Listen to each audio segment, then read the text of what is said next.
తాకట్లో ఉన్న బంగారాన్ని విడిపించి ఆ రోజున మార్కెట్ ధర కట్టి మిగిలిన డబ్బును మీకు అందిస్తుంది కొమ్మూరి గోల్డ్. నమస్తే, వెల్కమ్ టు ఐ డ్రీమ్. చాలామందికి కలలో దేవుడు కనిపిస్తూ ఉంటాడు.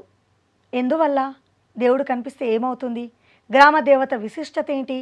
కారణ జన్ములు అని ఎవరిని అంటారు?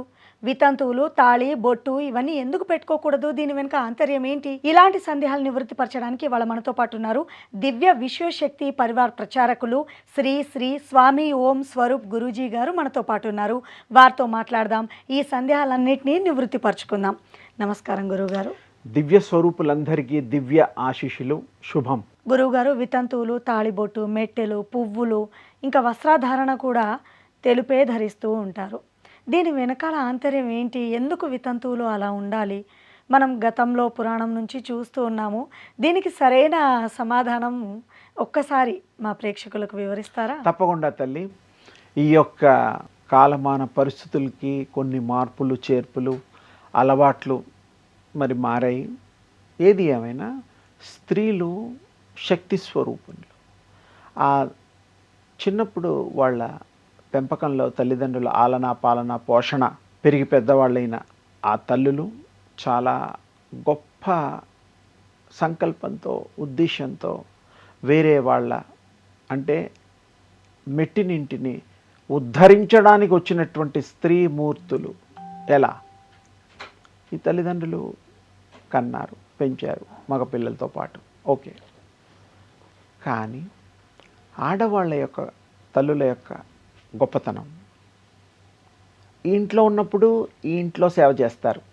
అన్నదమ్ములకి, అప్పాచెళ్ళలకి, తల్లిదండ్రులకి, రక్త సంబంధులకి అందరికీ కూడా అమ్మ ఆ స్త్రీగా పుట్టిన తల్లి సేవ చేస్తుంది, ప్రేమిస్తుంది, అందరితో మనలను పొందుతుంది, అందరికీ ఏ కష్టం వచ్చినా ముందుంటుంది, చేస్తుంది.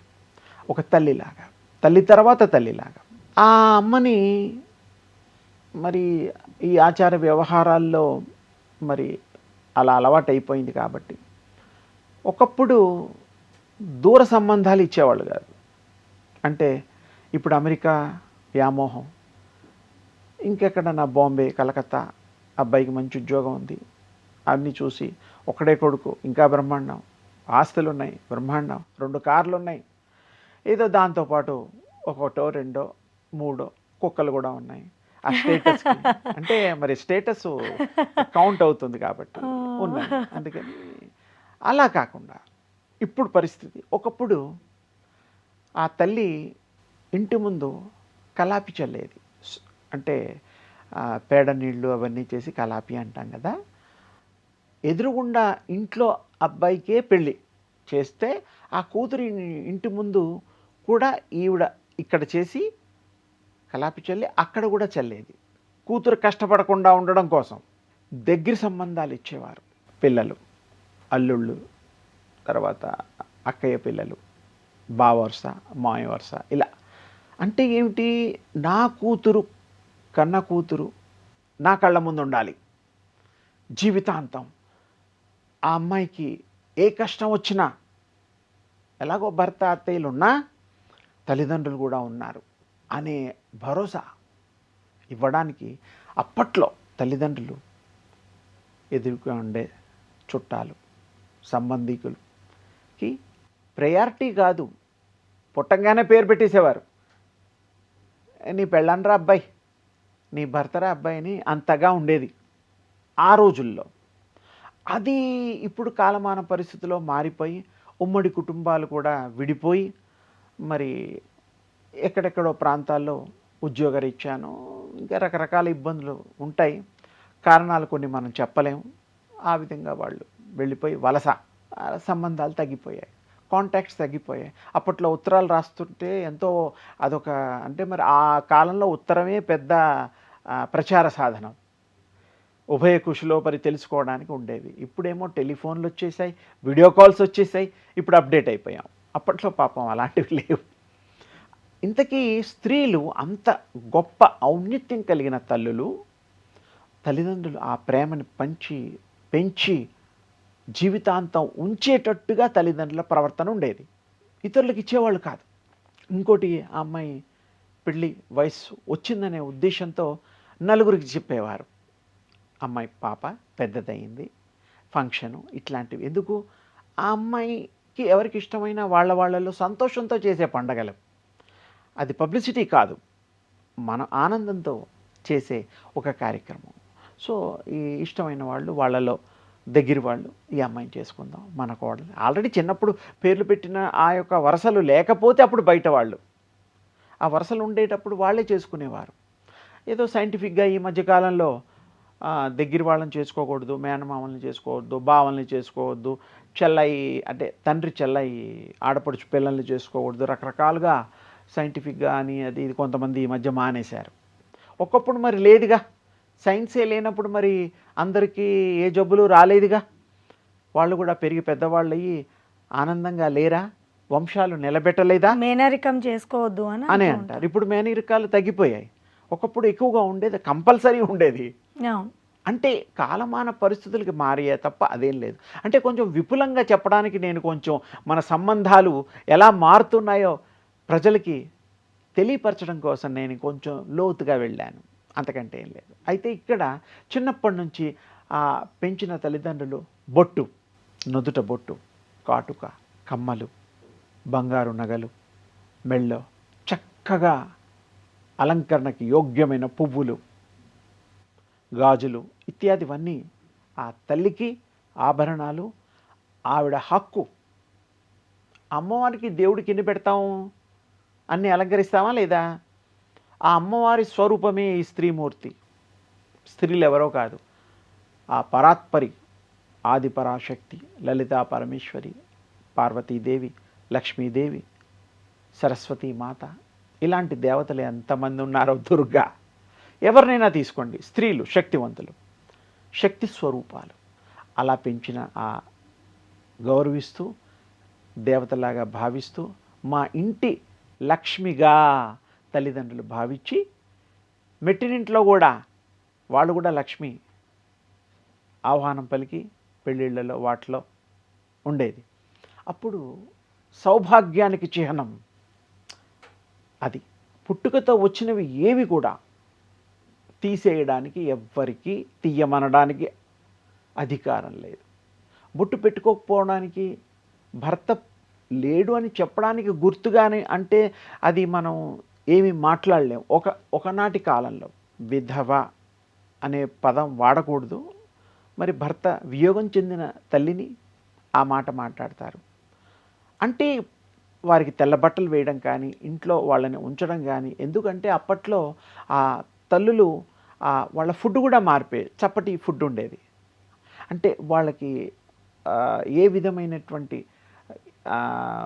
బ్రతుకు ఆకర్షణలకు, ఆహార విహారాలకి లోనవ్వకుండా, శరీరంలో మార్పులు రాకుండా ఆ యొక్క భోజనాలు, అలాంటి వస్త్రధారణ.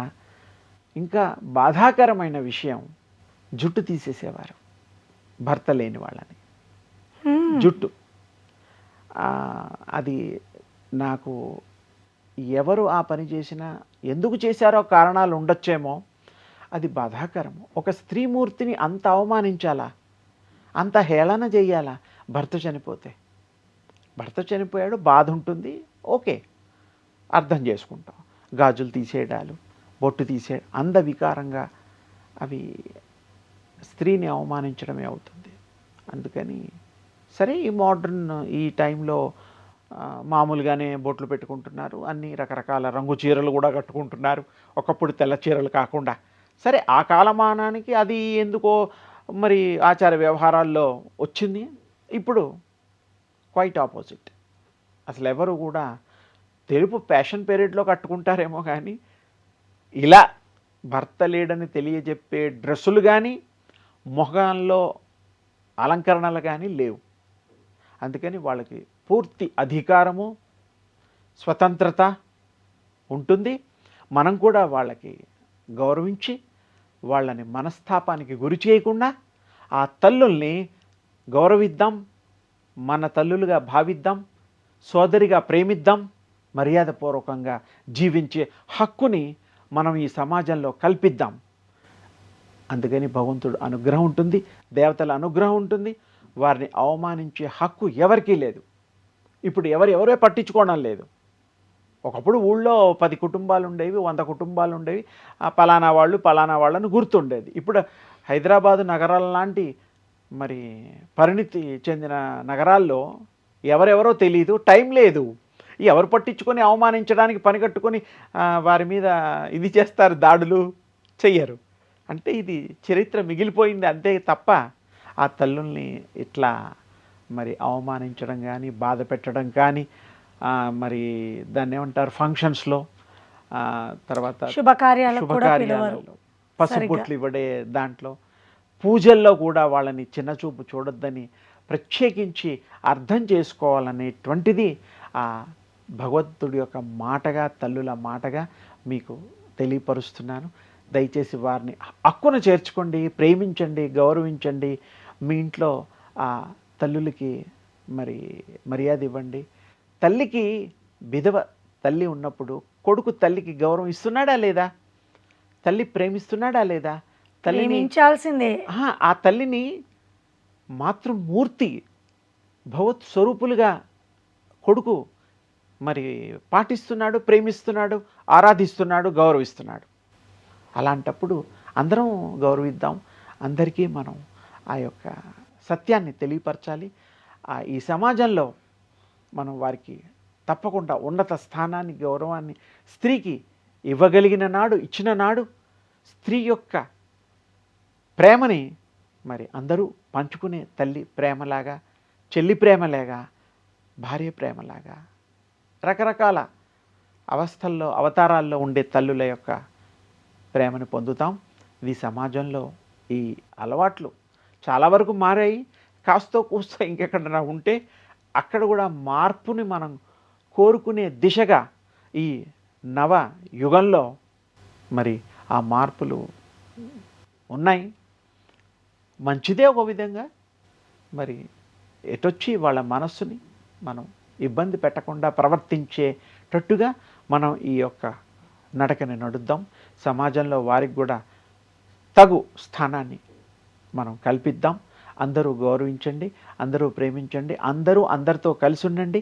వాళ్ళ మనోభావాల్లో ఉండేటువంటి హృదయ పలకంలో రాసినటువంటి ఆ యొక్క భావాల్ని చెరిపేయండి. వారిని కలుపుకొని ముందుకు సాగుదాం. శుభం. నమస్కారం గురుగారు. And for more videos, Please subscribe to iDream channel. Subscribe to iDream Media. Please subscribe to iDream. Please subscribe to iDream. Please subscribe iDream. And please subscribe to iDream.